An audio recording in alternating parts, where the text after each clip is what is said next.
Okay, our next speaker will be Abayomi Azikiwe, who's here from Detroit, editor of Pan-African Newswire, and member of the organizer of the Michigan Emergency Committee Against War and Injustice. Thank you so much, Brother Bill, and want to also appreciate our other panelists here speaking on Iran, Lebanon, and Syria. I want to, first of all, thank everyone for coming out. This is a very, very important issue. It's a issue that has, of course, dominated U.S. foreign policy for many decades.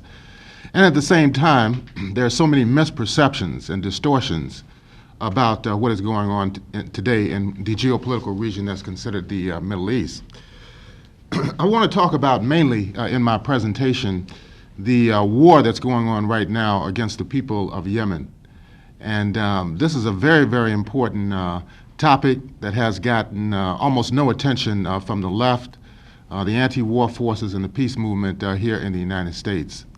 Now, since March the 26th, the Saudi Arabian monarchy, along with its neighbors in the so-called Gulf Cooperation Council, which is composed of these monarchies and emirates in the region, has been waging war on the nation of Yemen. Daily bombing raids against residential areas and the infrastructure of the country are ostensibly designed to push back the Ansarullah, popularly known as the Houthis, their movement, which has taken over large sections of Yemen, one of the most underdeveloped and poorest countries in the region. Now, this war has largely been hidden from the view of the people inside the United States. The place where I was staying last night, they had, I was trying to find the news, they had CNN, they didn't have RT. So the news on CNN, none of it dealt with anything that was really going on in the Middle East. They were talking about the death of Vice President Biden's son. This morning they were talking about Secretary of State John Kerry breaking his leg or whatever while he was biking in France. Yet at the same time, war is raging in this region. Nonetheless, despite the fact that it's really not being covered by the U.S. Corporate media or government-sponsored media, the war is designed to maintain Washington's dominance within the Arabian Peninsula and also extending that control across the Gulf of Aden and the Red Sea into the Horn of Africa. And I'll talk about that a little bit later. Prior to the beginning of the airstrikes by the Saudi GCC coalition, the administration of President Barack Obama withdrew its diplomatic personnel along with at least 100 special forces from Yemen that were operating in the country. For many years, the Pentagon and the Central Intelligence Agency has viewed Yemen as a key area for its so-called war on terrorism. Regular drone strikes have been carried out in Yemen, along with at least killing, along with at least 3 U.S. citizens who were of Yemeni origin.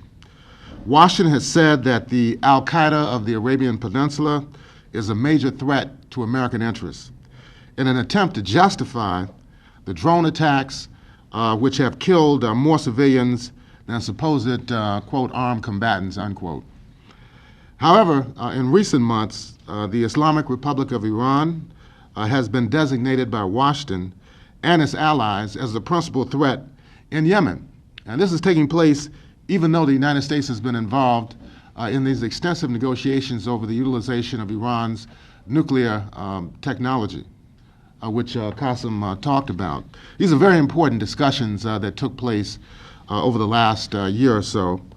And the U.S. had a lot at stake in these negotiations, but at the same time, they're playing a dubious game because they're saying that Iran is actually behind the reason why Saudi Arabia and the GCC is bombing Yemen at this point. Now, the Ansarullah, which is a branch of Shia Islam in Yemen, is supported politically by Tehran. There's no evidence that they're supporting them militarily. The Saudi monarchy views Iran as its major impediment in controlling the region on behalf of U.S. oil and financial interests. So it's in a sense it's like somewhat of an extension of the Cold War when they perceive Iran, increasing its regional influence throughout not only the Gulf region but also the Arabian Peninsula, and at the same time, because of historic alliance between the United States, Britain, and Saudi Arabia and the other Gulf Emirates, they are compelled to utilize Saudi Arabia and the GCC to do its bidding in the region. The current hostilities in Yemen have been described as a proxy war between Saudi Arabia and the Gulf Cooperation Council on the one side, and Iran and its allies on the other side. The total war strategy against Yemen consists of the banning of humanitarian assistance from Iran and others who oppose the bombing and the ground offensive by militias which are financed by Riyadh. One of our colleagues right now is in Iran. He was on a ship that was sponsored by the Iranian Red Crescent, the Najat, and they were attempting to deliver humanitarian assistance to the people of Yemen. And they were systematically blocked from doing so, and up to the point where they were even threatened with an attack or bombing of the ship. So it had to be aborted. They docked at Djibouti, which is a outpost for the United States Africa Command. It's in the Horn of Africa, a country with a very small population, but they have thousands upon thousands of U.S. troops that are based there at Camp Le Monet, which is something that really is not publicized at all either by the United States media. The French also have a military base in Djibouti, which was a former French colony, was formerly known as French Somaliland. Also, the Saudis are supporting these militia groups in Yemen that are fighting against the Ansarullah. Now, according to an article published by the Telegraph in Britain just recently, it says that, quote, as Saudi Arabia has maintained an air and naval blockade on Yemeni territory, gas supplies have run perilously low in the country.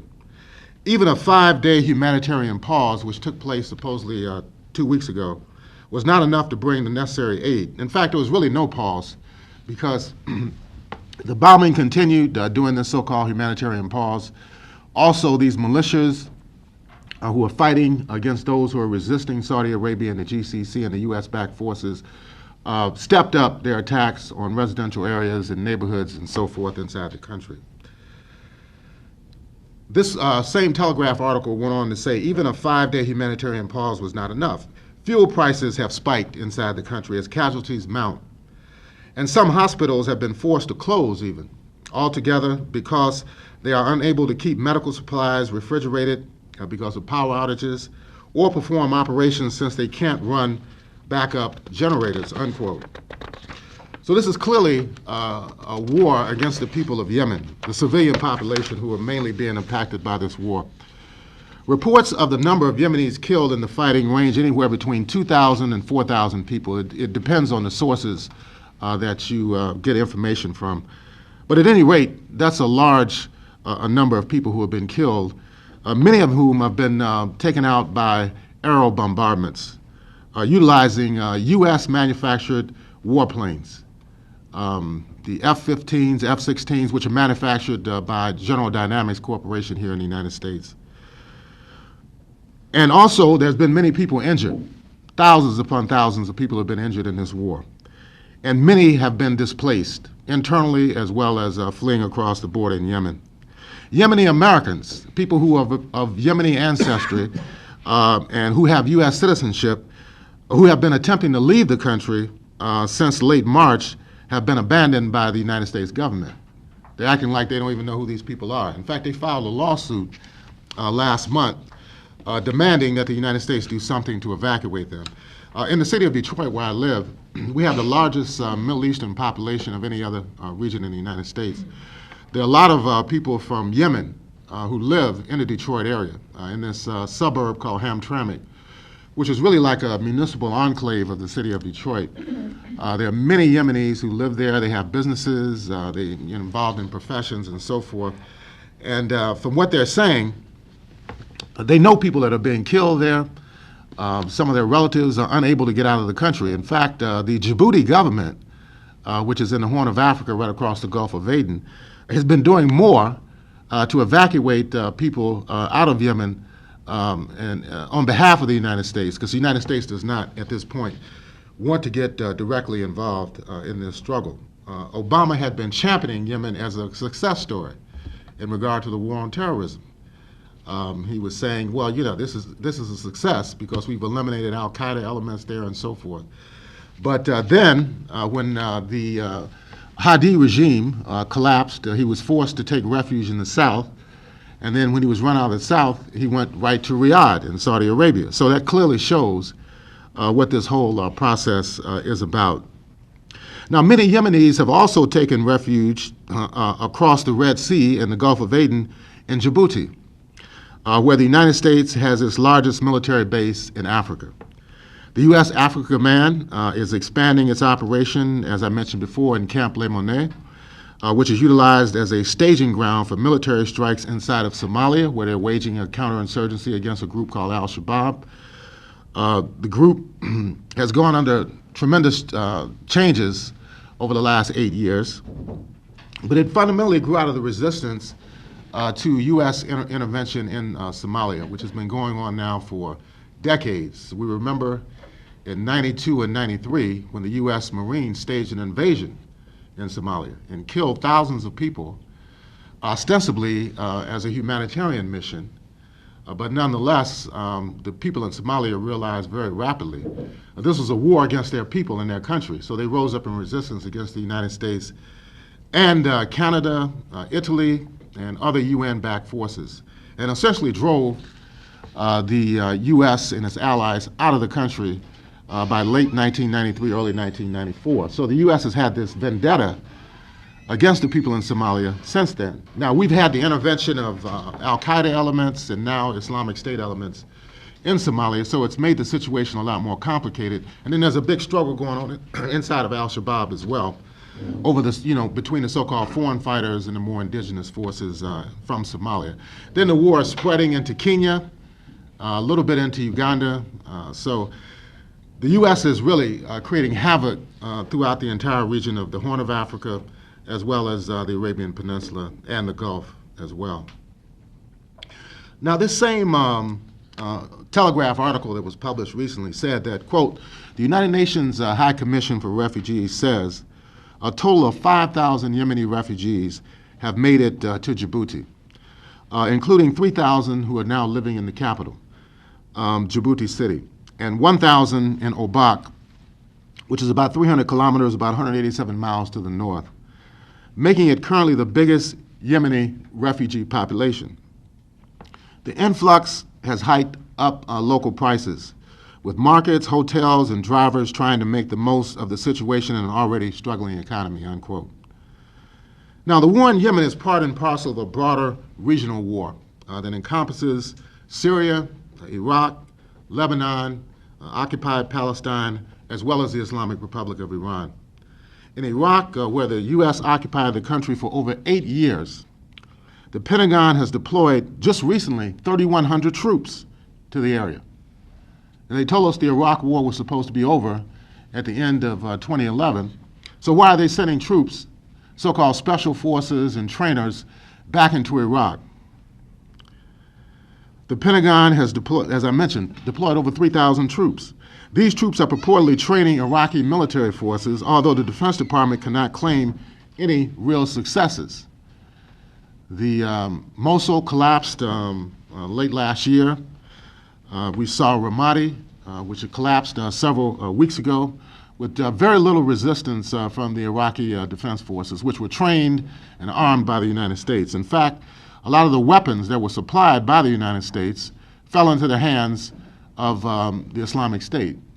So you have a situation now in terms of the aerial bombardments where the United States is actually bombing its own weapons that are paid for by citizens here in this country. When the Islamic State fighters confronted Iraqi units in Mosul and other cities, they largely fled. A similar situation was reported in Ramadi and Anbar province, which was very deadly for the U.S. Occupation forces during the 8-year occupation. They lost a lot of forces in Anbar province. The Obama administration played down these events in order to deflect the attention of the U.S. public away from its failures in Iraq. The Kurdish fighters seem to have fought with far greater commitment and vigor inside of Iraq, and yet they are not privy to the military assistance in their struggle against the IS. Fierce battles around Kobani on the border with Turkey reveal that the Kurds were a force to be reckoned with in this entire struggle.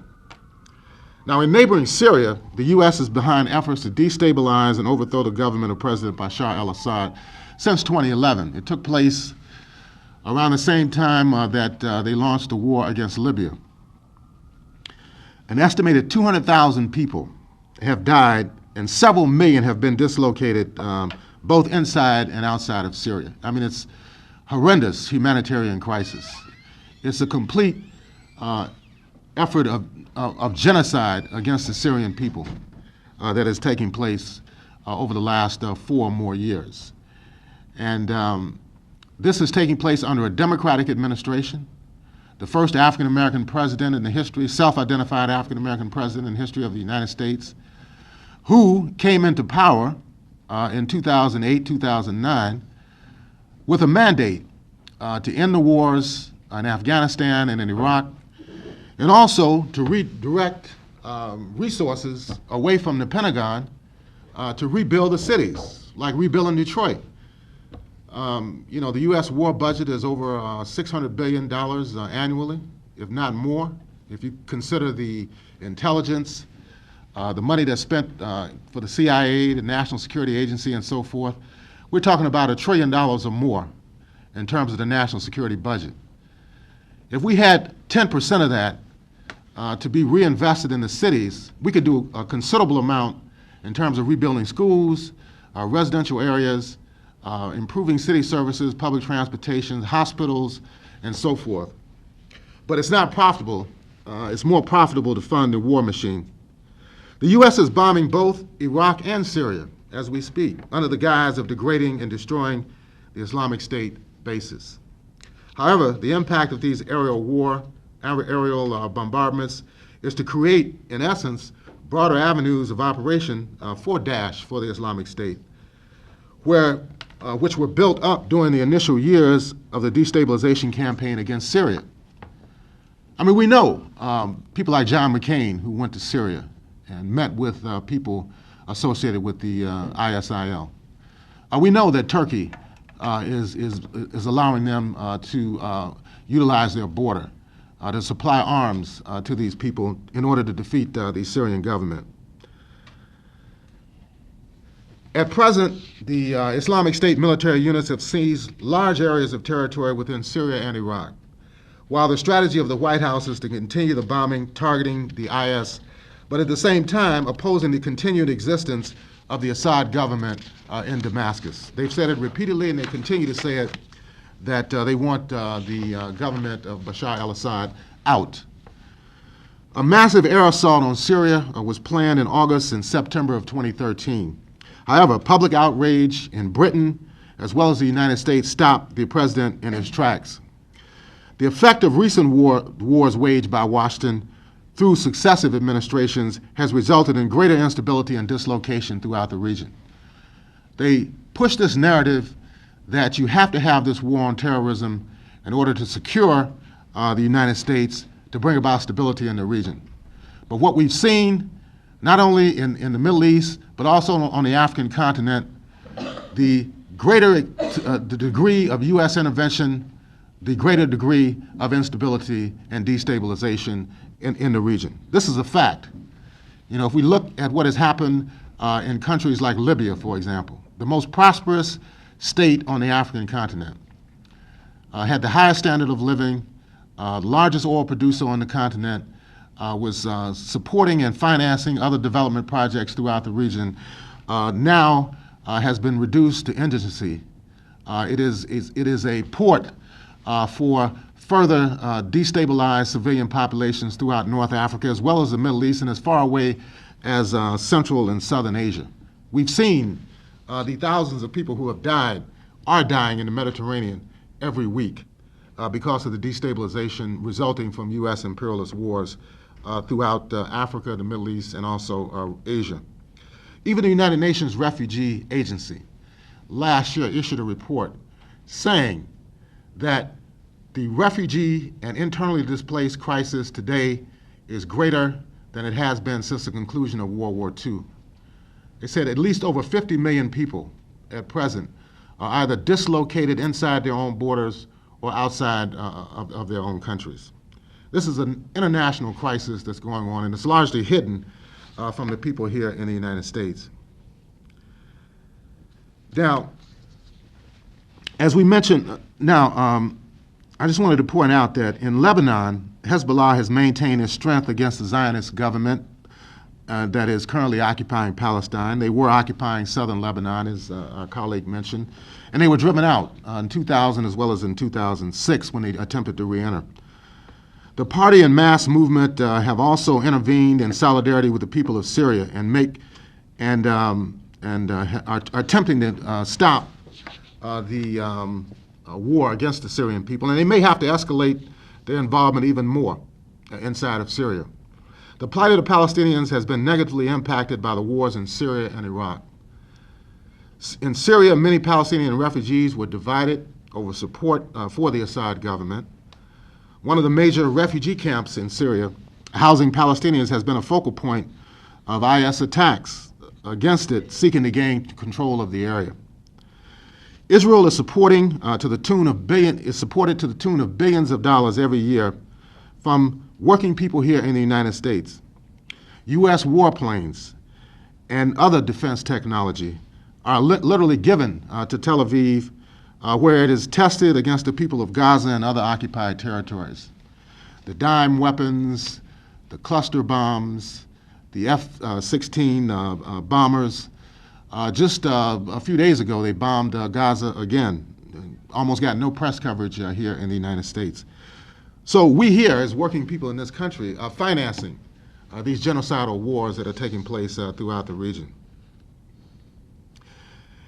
Although the United States administration has signed an agreement on nuclear energy with Iran, the Obama White House is continuing the 36-year campaign of hostility towards Tehran since the popular revolution of 1979. Let's make no mistake about it.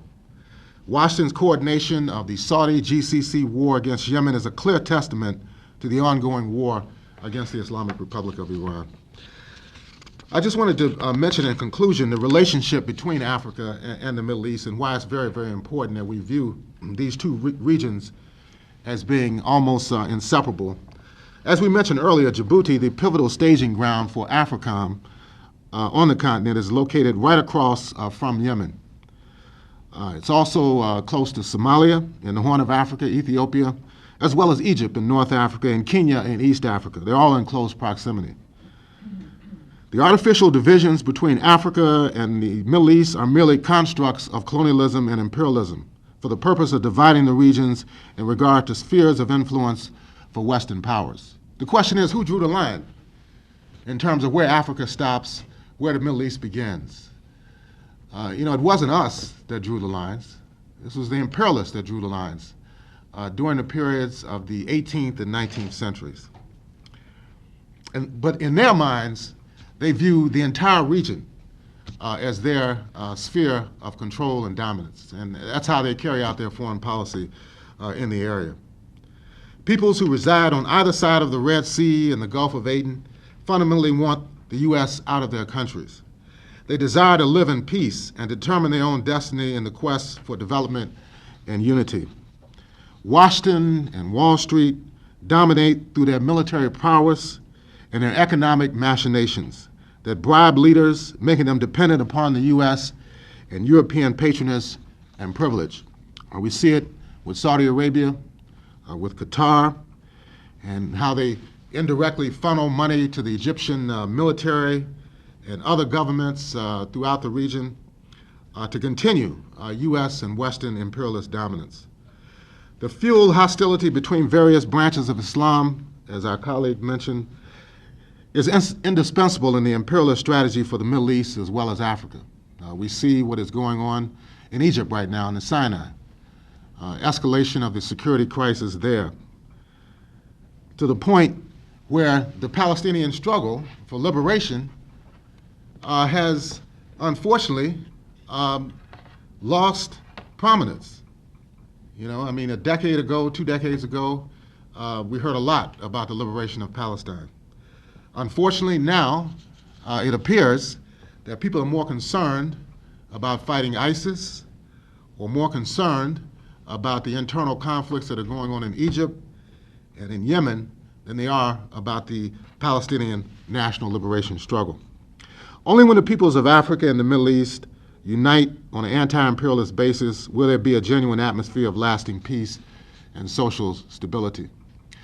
And I just wanted to mention before I close that the decline in oil prices has also had a tremendous impact throughout the region in Africa as well as the Middle East. And it's also impacted Russia as well as Latin America. The United States under the Obama administration has developed a concerted energy policy to boost domestic oil and natural gas production in an effort to lessen dependence on foreign states for essential transportation and concomitant needs related to petroleum and related industries. And this is something that people have been addressing in this country with the hydraulic fracking, which they're doing in various parts of the country. Even outside of Detroit in Oakland County, people have been protesting against this. These are suburban areas where they've been actually doing hydraulic fracking, you know, damaging the environment there. But this has been a concerted policy, particularly under the Obama administration. So now there's a so-called oil glut, or overproduction of oil, and we've seen a decline in the prices, and of course this has had a tremendous impact on Iran, on Russia, and other countries. The Federal Republic of Nigeria, which was the largest oil producer in Africa now, the U.S. virtually has stopped buying oil from Nigeria. Nigeria's largest market now for its own petroleum is India is the largest purchaser, and China is right after India. So they have to impose austerity in these countries because the purchase of oil by the United States has virtually collapsed. And we see the impact of the sanctions on Iran, on Russia, in relationship to what's going on in Ukraine, and also what is happening in Nigeria because of the Boko Haram problem, and of course a new transition to the government there in Nigeria right now. It's interesting that Nigeria is supposed to be a close ally of the United States, but the previous government that just went out of power a couple of days ago was complaining, they weren't complaining openly, but through the Nigerian media, that the U.S. was refusing to sell arms to the Federal Republic of Nigeria because of alleged human rights violations there.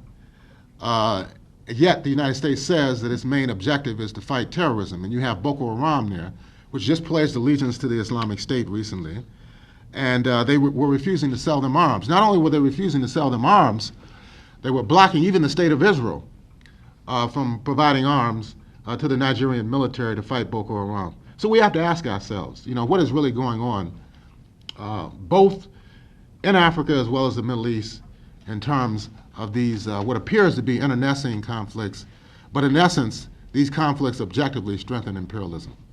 Thank you so much. Thank you.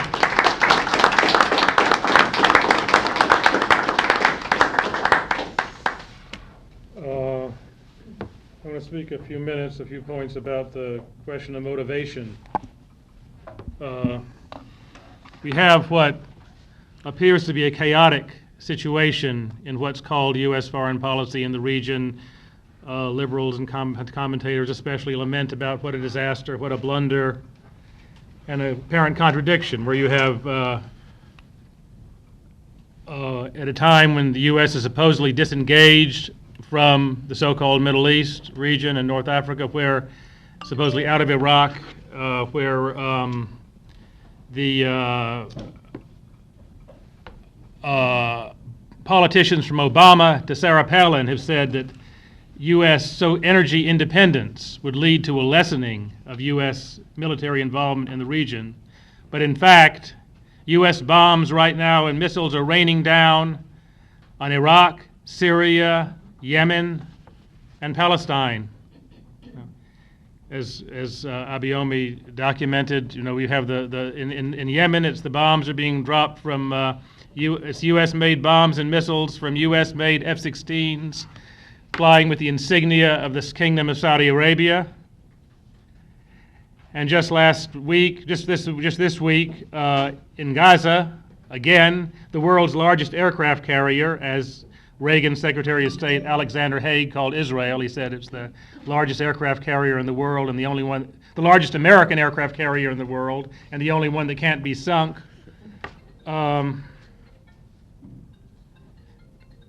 Hit Gaza again. Gaza, this tiny strip of land, the world's largest prison, where 1.5 million people are held in a giant open-air concentration camp where nothing has been rebuilt because of sanctions and blockade since the horrible 54 days last summer when U.S. missiles and bombs flown by planes with Israeli insignia, U.S. F-16s with Israeli insignia, rained down destruction on that small piece of land whose people come from all over what was once called Palestine and is now called Israel. In Iraq, we have U.S. bombing, supposedly bombing ISIS, and in Syria as well, while at the same time, U.S. and British advisors are in Jordan and Turkey training thousands of fighters to join the so-called moderate Syrian opposition, the Free Syrian Army, which has very few fighters left because the previous crop of U.S. and British trained fighters all defected to join the Islamic State.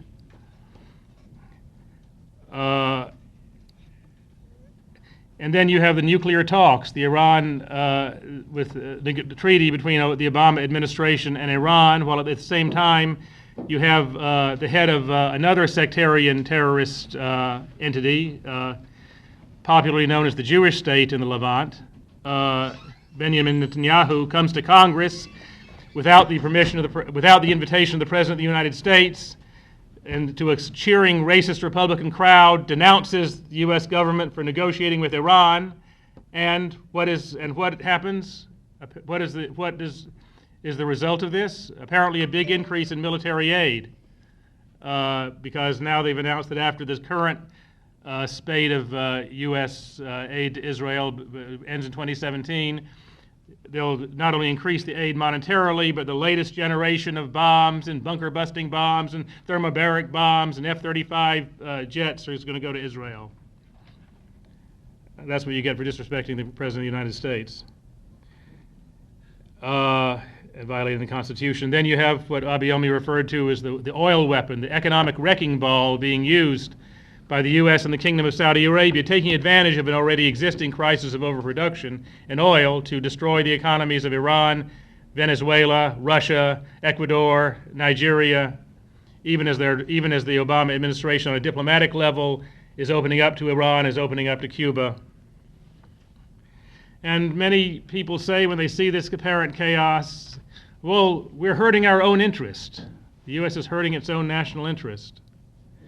Which raises the question, what is the national interest of the United States? And of course, when commentators and politicians speak of the national interest, they don't mean the national interest of the majority of people of the country. They mean the national interest of the ruling class, and there is a ruling class in this country that funds both political parties. And nobody is more prominent in that ruling class than big oil, which is intimately linked with the banking industry. If someone acts consistently against what appears to be their own interest, then perhaps their interests are different than what they appear to be. Obama, in his speech at the UN in 2013, told one of the biggest lies, a lie worthy of George Bush. He said, even though our growing energy independence, and the United States, by the way, has replaced both Russia and Saudi Arabia as the largest producer of natural gas and oil, he said, because of our growing independence, we have less interest in military involvement in the Middle East. We will continue to act to protect the free flow of energy resources. What's the big lie? When has the U.S. ever acted to protect the free flow of energy resources? They sanctioned Iraq, then they invaded and destroyed the oil industry there. They sanctioned and bombed Libya and destroyed its oil industry. They sanctioned Iran. They sanctioned Sudan. They're not promoting the free flow of energy resources. They're trying to restrict them. And when they use tactics like the flooding of the oil market, they're doing exactly what uh,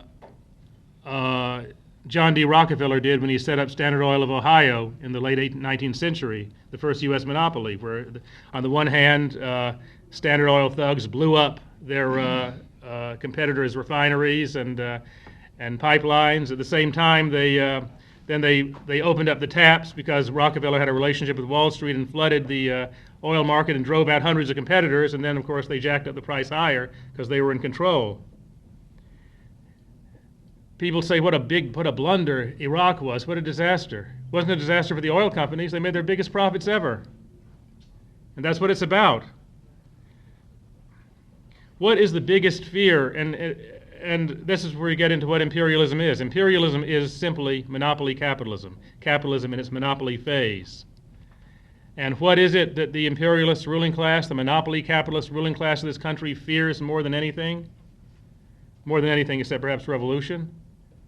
Is it shortage? Is there not enough oil? Not enough commodities? Not enough? No, it's too much. The crisis of capitalism is when there is too much being produced. For the oil industry, that's too much oil. For the banks, that's too much capital.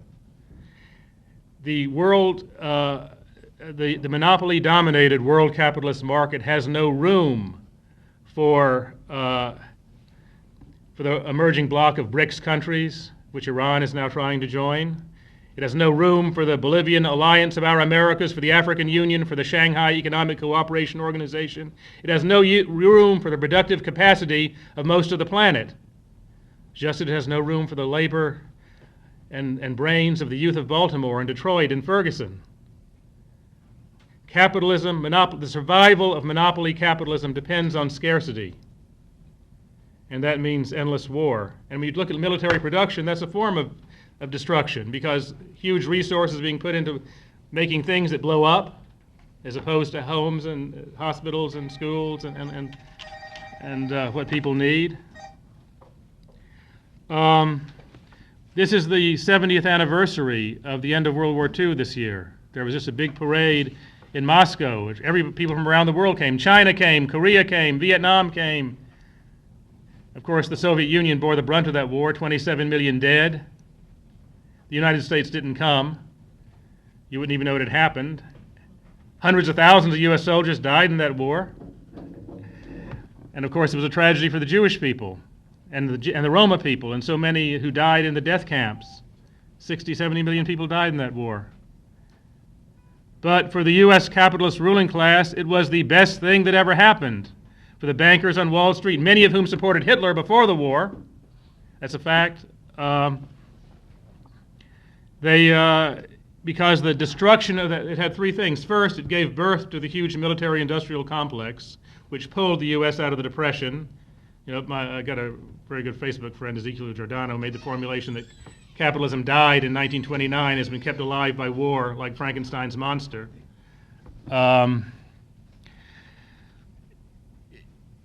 It created this military-industrial complex that still dominates U.S. politics today. But even more so, the scale of the destruction left Wall Street and the U.S. capitalist class at the center of the world economy. If you wanted to buy something, machinery or in 1946, 47, you had to buy it from the United States.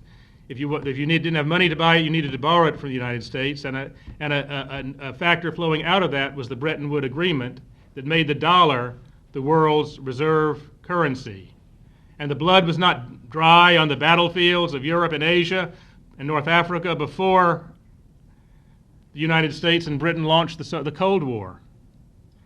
And the so-called Cold War, it was bloody, very bloody in Vietnam and Korea and Angola and Central America and many parts of the world, and it was bloody in the Middle East. One of the first, there are two very crucial things happened in the 1940s. One was a meeting between President Roosevelt and the King of Saudi Arabia on the U.S. destroyer Quincy that basically turned over all the oil resources of Saudi Arabia to the United States, to the Arabian American Oil Company, which is run by the Rockefellers.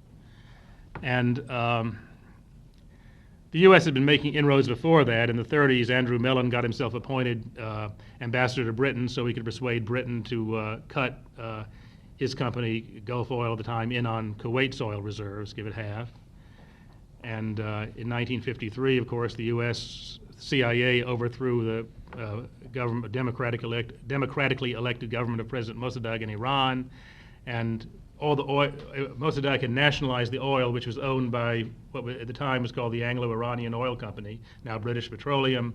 But the price of the nationalization, the price of the U.S. coup, putting the Shah back on the throne, was that U.S. oil companies, again, it was Gulf Oil, I believe, that would be cut in on, would get a 25% of Iran's production ownership, and then the CIA agent who organized the coup, Kermit Roosevelt, became a vice president of Gulf Oil. Much like Vice President Biden's other son is now on the board of the Ukrainian oil company, the one who didn't die. And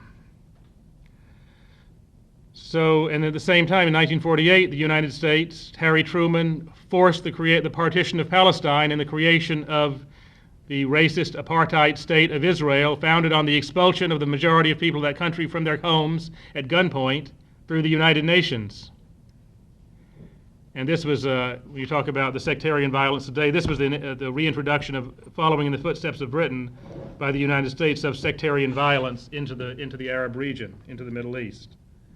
The history of the U.S., of the Cold War in the Middle East, because of what's really called the Cold War, was really a war that began in 1898 when the U.S. invaded the Philippines and Puerto Rico and Cuba. It is a war against the rest of the world, a war of colonial conquest. And in the Middle East, it was characterized by a struggle between Arab nationalist forces like Nasser in Egypt, like Kazem in Iraq, and royalist monarchies led by the Saudi Arabia, Kuwait, Bahrain, which now is where the U.S. Fifth Fleet has its base and is now under Saudi military occupation. And the turning, and behind all that was the state of Israel, and people say, what's Israel got to do with oil? The turning point in the Cold War is a little known thing, or a little much forgotten thing, happened in the Middle East between 1967 and 1973. And this was when the U.S., mired in Vietnam, with bases around the world, having fought the Korean War, having armed, paid for coups and tyrannies around the world, the dollar was bankrupt. There was not enough gold to support the dollar. And President Nixon took the dollar off the gold standard. And that would not have been possible without the cooperation of the Shah of Iran, the Kingdom of Saudi Arabia, who basically made a deal. At this point, there was a huge nationalist sentiment. There had been the Libyan Revolution, Iraq in 67, where 69, where Gaddafi's government nationalized the oil. Iraq had nationalized the oil in 72. President Henry Kissinger worked the whole thing out. He said, you can nationalize the oil, but as long as the money comes back to us, you keep the oil denominated in dollars, and you keep the money pouring into Wall Street. You put it in our banks, you put it in our real estate, or you spend it on our arms.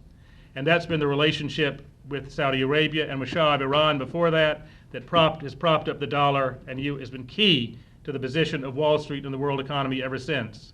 And that would not have been possible without the 1967 war by Israel against Egypt and Syria and Jordan, which basically blunted the Arab nationalist movement, the weakening of the Nasser government in Egypt and of the government in Syria, which basically forced Egypt to withdraw from Yemen, where there was a war going on, a proxy war between Saudi Arabia and the Republican government that Egypt was supporting, and forced Egypt into dependency on Saudi aid, and which ultimately led to Camp David, which was not just a peace by Sadat, which was not just a peace treaty with Israel, but was an opening of the Egyptian economy to U.S. interests and an alignment of Egypt with Israel and the United States, which still exists today under Sisi.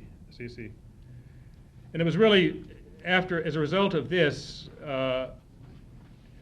over and above the imperialist relationship the U.S. enjoys with so much of the world, became a question of what I call capital flight imperialism. To keep the dollar high, the wealth of the world has to keep pouring into U.S. Treasury bonds and into Wall Street banks. And Saudi Arabia and it was critical to that. When the Shah of Iran was the biggest depositor in Chase Manhattan Bank before the 1979 revolution, and the revolution of '79 was a huge, really upset the apple cart for the United States and the region.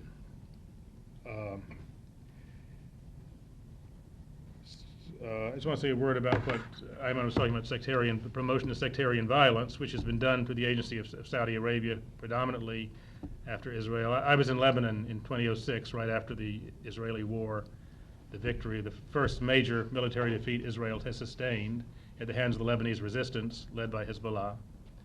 And when we were there, a right-wing politician named Pierre Gemayel, a leader of the Falange Party, was assassinated. And Lebanon is a country where France promoted sectarian division. It's like legally you've got to be a member of one of the confessions, Sunni, Shia, Maronite, Greek Orthodox, Druze, whatever. And for 3 days after that assassination, fascist mobs dominated the streets of Beirut. They were attacking Syrian workers. They were marching around with French flags.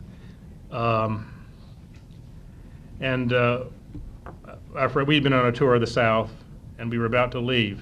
My delegation, my friends and I were about to leave, and I was sitting in a computer shop, sending out some, and on the television screen suddenly appeared Saeed Hassan Nasrallah, leader of Hezbollah, and he said, "I want everybody in Beirut tomorrow morning."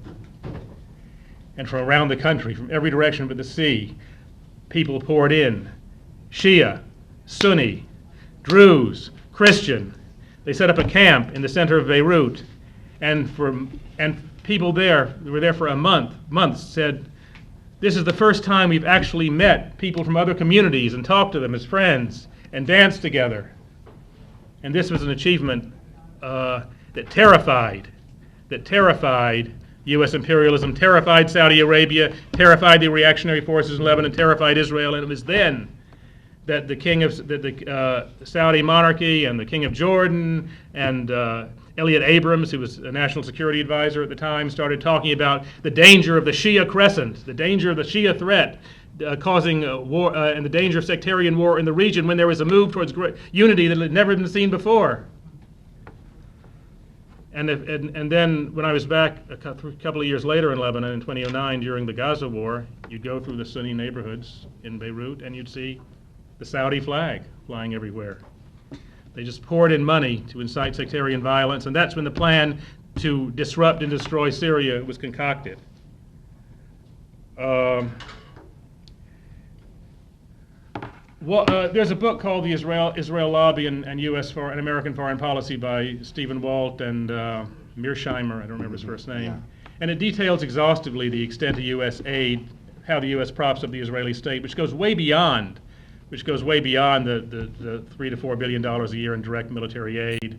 Israel is a major arms exporter, and the U.S. buys Israeli arms, but at the same time, Israel exports arms economically in the world. But now it's in chaos and destruction, and that is the only alternative the U.S. ruling class has to offer that part of the region in order to maintain its own position in the world, in order to conserve the value of their capital, in their constant war against overproduction and the falling rate of profit. Now people talk about the new Cold War. Who are the adversaries in the new Cold War? It's basically the United States, maybe Britain, trying to bring in Germany, West Europe against the BRICS countries, who in a sense are representing the oppressed countries of the world. And they're very diverse. The point is not to praise the governments of the form, it ranges from the Islamic Republic of Iran to secular Syria to capitalist Russia built on the ruins of the Soviet Union to China, where you have a communist party employing capitalist market mechanisms, to Venezuela and other countries of South America that are still capitalist economically but have socialist leaderships. Very diverse, but the question in the world today is really the democratic right of oppressed countries to develop their productive forces, which it just is a reflection of how decadent, how moribund, how obsolete the imperialist monopoly capitalism has become that it cannot allow this, that it has nothing to offer humanity but destruction, be it Iraq or Yemen or Syria or Ukraine or Ferguson or Detroit or Baltimore. So, okay, thank you. So now I'll open the floor for discussion. Sorry. You only have a short, you have about 15 minutes, I think. Irving? Yeah, Bill. All the presentations were excellent, but I do have questions down the line in terms of each particular. Iran supported the overthrow of Mossadegh, is that correct? And Mossadegh. And the role of the religious elements in defending the revolution and its relationship to secular, progressive secular elements in Iran right now.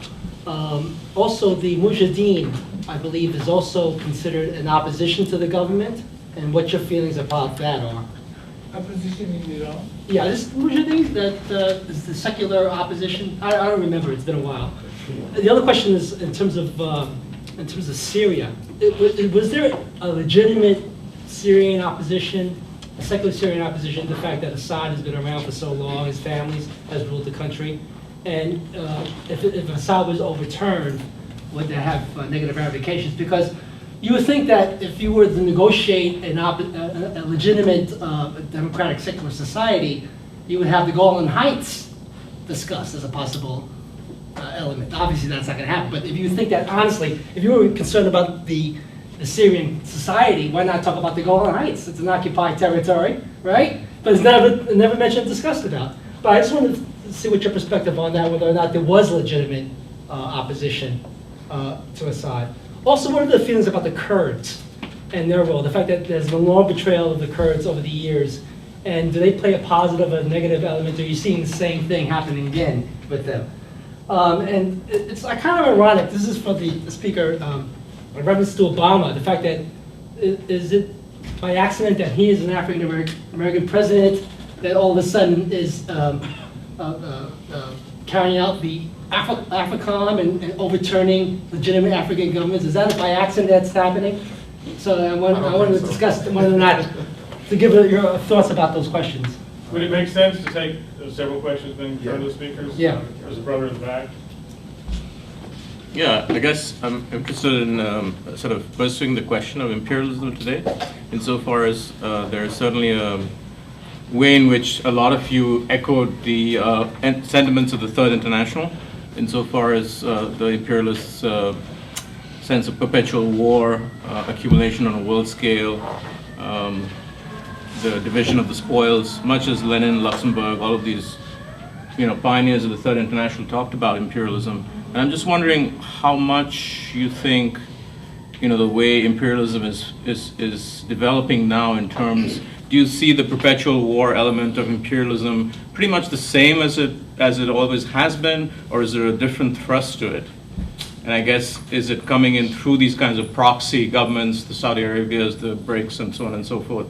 And the second question was, thanks for bringing Africa into this discussion, but I wonder if any of you would want to comment on South Asia as well, and what's happening in Afghanistan and Pakistan, which has been imperialist sort of minefield for a very long time, and how much the gas and oil that's going to come up from there, the resources from Afghanistan, are going to play in what happens in the Middle East and the interrelationship between those two regions.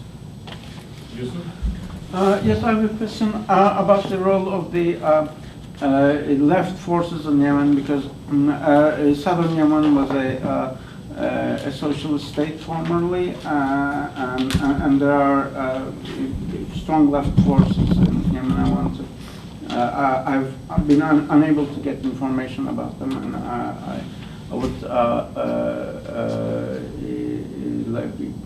like to get more information. Also, I think that the panel has not emphasized how strongly Turkey, which is a NATO member, is really involved. It's just not merely letting people cross the border, it is militarily involved.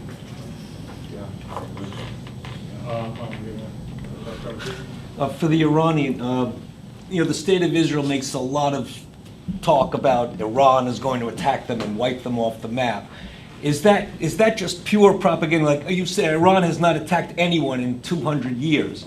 They're not going to, they may support forces that are opposed to the Zionist state, but they've never really said, we're going to wipe, Ahmadinejad never really said, we're going to wipe Israel off the map. It's that just pure propaganda. So that would just, if you could just speak to that they're not really going to physically start a war with the state of Israel, and that the propaganda is just mind-boggling.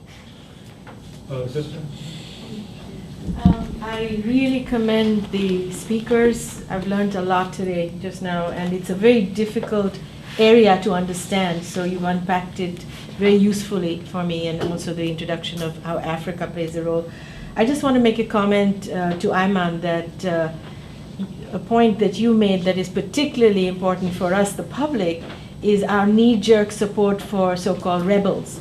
And we really, really need to analyze who they are and why they are there and who's supporting them. And it's not easy to do. So, but I just think it's useful for us to be aware of that. Gentleman front row. It's overlaps with some of the other questions, but when you were talking about Iran, I didn't get a good picture of today's politics in Iran. From what I read, which may or may not be that clear, there's more than one element. There's a religious element and a non-religious element, or semi-religious element, which are in some conflict, at least from the statements that seem to come out. And I wish you would discuss that a little bit. You didn't really talk about that.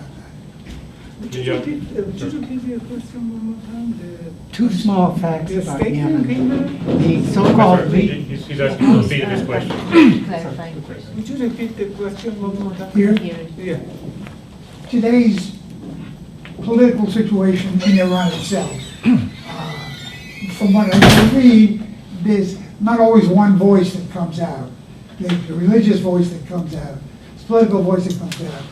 And going back to the last election, which was contested, 2009, 2011, there also seemed to be a big conflict at that time, which, as far as I can see, has not been resolved. I wish you would address that. The time's running really low. I'll take two more of the gentlemen. Okay, I'll take three more. Gentlemen. Two small things about Yemen. The so-called legitimate leader was elected on a ballot with one candidate, him, and you could only vote yes. And he had been serving alongside the previous person who had looted the country for about 17 years when the United States and Saudi Arabia. But I learned at a session yesterday, his term of office has expired on top of it. And he's the legitimate, like Abbas is legitimate. Gentleman, the red hat. Yes, hi. I had some comments about Syria, but I wanted to just preface that with your comment about the BRICS. I just want to challenge the point that you say that the global capitalist economy has no place for the BRICS. I mean, if you look at the investment regimes in China and India, two of the major constituents of the BRICS, you'll see that U.S. capitalists have massive investments and massive economic expansion in those countries. So I'm not sure what you meant by that. So I'm just asking about that. But more specifically on Syria, I think that, well, first on Hezbollah, we're here at the Left Forum, right? I mean, Hezbollah is a fundamentalist organization. Hezbollah means party of God, right? Also, according to Gilbert Achkar, his findings that I've studied, Hezbollah historically murdered Lebanese communists in the civil war. So I'm a little bit wary of left, support or enthusiasm of Hezbollah, and similarly with Assad and Syria. I mean, the account that you present is that there was pockets of uprisings in March of 2011, but you don't discuss how that began, right? It began in Daraa with the elementary school children who wrote that graffiti, "AlShabaab yurid isqat al-nizam," which was, of course, the very famous saying throughout the Arab world against the dictatorships.